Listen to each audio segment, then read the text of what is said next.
आखिरी दौर में आ गया है सर, चुनाव लगातार अभी प्रचार में लगे हुए हैं। अभी आपने कम से कम 36 से 38 स्टार प्रचारक उतारा। अभी आखिरी दौर कहाँ आया है, अभी तो खेल शुरू हुआ है। जो लोग कल तक ये कह रहे थे कि कुत्ता बिल्ली को भी उतार देंगे तो जीत जाएंगे, उन्होंने अपनी पूरी ताकत यहाँ से लेकर दिल्ली तक कुछ भी बाकी नहीं है। सारे मंत्री, सारे विधायक, सारे सांसद गली गली घर घर जा रहे हैं, लोगों को फ़ोन कर रहे हैं, किसी को मना रहे हैं, किसी को डरा रहे हैं, किसी को खरीदने की कोशिश कर रहे हैं। कुछ भी चलने वाला नहीं है। 6000 से ज़्यादा भाजपा के कार्यकर्ता यहाँ आकर काम कर रहे हैं। निश्चित जानिए, ये जो डर पैदा हुआ है, ये प्रशांत किशोर का और जनसुराज का डर नहीं है, ये लोकतंत्र का, जमहूरियत का डर है, लोगों के खड़ा होने का डर है। जहाँ लोगों ने तय कर लिया है कि इस बार हर हालत में बांकीपुर में भाजपा को हराना है। कल बीजेपी ने बड़ा प्रेस कॉन्फ्रेंस किया और आरोप लगाया है कि आपने चुनाव आयोग में जितना खर्च करने का सीमा दिया उससे पार करके आप लोग। मेरे भाई ऐसा है, इस देश में सबसे ज़्यादा पैसा खर्चा करने वाली पार्टी दूसरे पर इल्ज़ाम लगा रही है।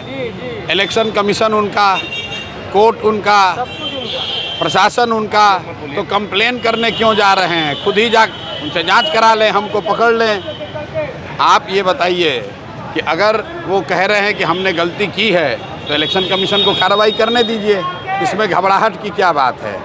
कोई घबराने की, ये दिखाता है कि वो कितने घबराए हुए हैं। जिस पार्टी के खिलाफ दूसरे पार्टी वाले जाते हैं इलेक्शन कमीशन में, तो ये लोग कहता है एकदम फेयर चुनाव है, हारने के डर से बोल रहे हैं। तब हम लोग की बारी है ये कहने की कि ये हारने के डर से इलेक्शन कमीशन में जा रहे हैं। जाति से ऊपर उठ के वोट करने की बात, जाति, धर्म, दल और नेता, इन चारों की अंधभक्ति से ऊपर उठकर लोग बिहार में बदलाव के लिए, एक नई राजनीतिक शुरुआत के लिए, सम्राट चौधरी को हटाने के लिए, भाजपा के अहंकार को तोड़ने के लिए वोट करेंगे। पटना जनता पार्टी के आह्वान के बाद आज बिहार में बड़ा प्रदर्शन हुआ है छात्रों का। उन पर गोली, भाई छात्रों पर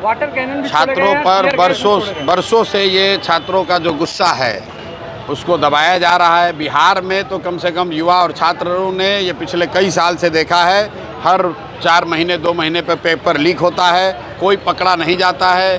जो करते हैं, परीक्षा देते हैं, उनको नौकरी नहीं मिलती है, नौकरियां बेची जा रही हैं, प्रश्न पत्र बेचे जा रहे हैं। आज नहीं तो कल ये गुस्सा फूटना ही था, अब वो फूटा है तो देखिए कहाँ तक जाएगा।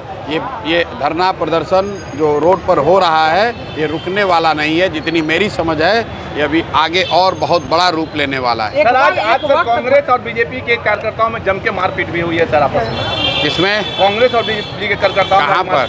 सदाकत आश्रम के पास सर। मेरे भाई, जब जनता रोड पर उतरेगी तो सब कुछ ये आपको देखने को मिलेगा। कांग्रेस और बीजेपी की अब ये लड़ाई नहीं है, ये लड़ाई जनता और सरकार के बीच में।